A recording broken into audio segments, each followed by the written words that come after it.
দেবাজিৎ বর্মা।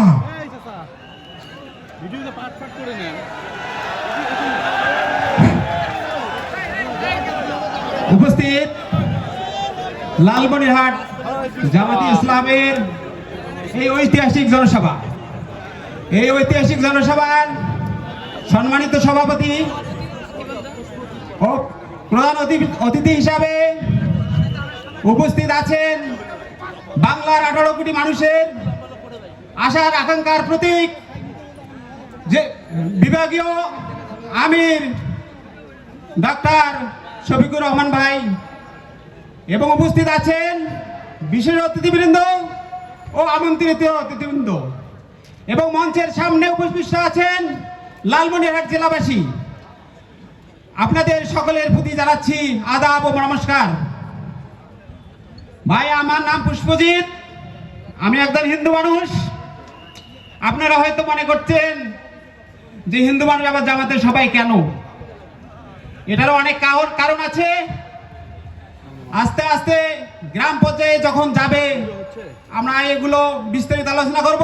তাই বিশেষ একটি কথা বলার জন্য আমি এই মঞ্চে উপস্থিত হয়েছি, সেটা মাত্র সনাতনী ভাইদের দৃষ্টি আকর্ষণ করেই বলবো।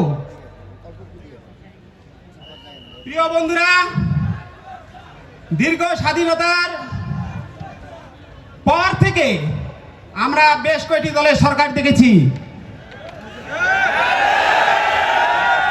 কিন্তু হিন্দুদের ভাগ্যের পরিবর্তন হয়নি। তারা আমাদের সংখ্যালঘুই করে দিয়েছেন। আর এই সংখ্যালঘুকে কেন্দ্র করে তারা এক এক সময় এক এক ভাবে আমাদেরকে কাজে লাগিয়ে ট্রাম্প কার্ড হিসাবে ব্যবহার করেছেন। কিন্তু সে সময় আর বেশি দিন কি থাকার কথা? তাই আজকে স্বাধীনতার 53 বছর পরে হলেও জামাত ইসলামের আমির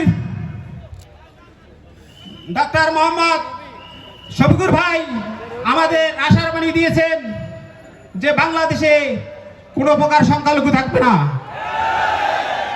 যেই বাংলাদেশে জন্মগ্রহণ করবে সেই বাংলাদেশী। এই কথা শুনে আমাদের বিবেকের দ্বার খুলে গিয়েছে। সম্মানিত ভাইরা, আপনারা জানেন 5ই আগস্টে ফ্যাসিস্ট হাসিনার পতনের পর তারা ভারতে বসে বিভিন্ন রকম চক্রান্ত করছে। বাংলার হিন্দুদের উপাসনালয়, বাড়িঘর ভাঙচুর, বিভিন্ন রকম অনৈতিক কার্যকলাপে জড়িয়ে গেছিল। তখন সেই মুহূর্তে শফিকুর ভাইয়ের ঘোষণায় বাংলাদেশ জামাতে ইসলামী ও ছাত্র শিবির দিন রাত পরিশ্রম করে আমাদের অত্যন্ত প্রহরীর মতো পাহারা দিয়েছেন।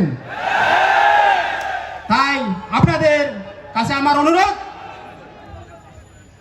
আপনারা আগামীতে জাতি ধর্ম বর্ণ নির্বিশেষে জামাতকে ক্ষমতায় আনার জন্য বিশেষভাবে অনুরোধ করছি। সেই সঙ্গে হাতিবান্ধা ও পাটগ্রাম এলাকার ভাইদের দৃষ্টি আকর্ষণ করে বলছি, আনোয়ারুল ইসলাম রাজু ভাইয়ের হাতকে শক্তিশালী করে আওয়ামী সংসদে আনার জন্য বিশেষভাবে অনুরোধ করছি।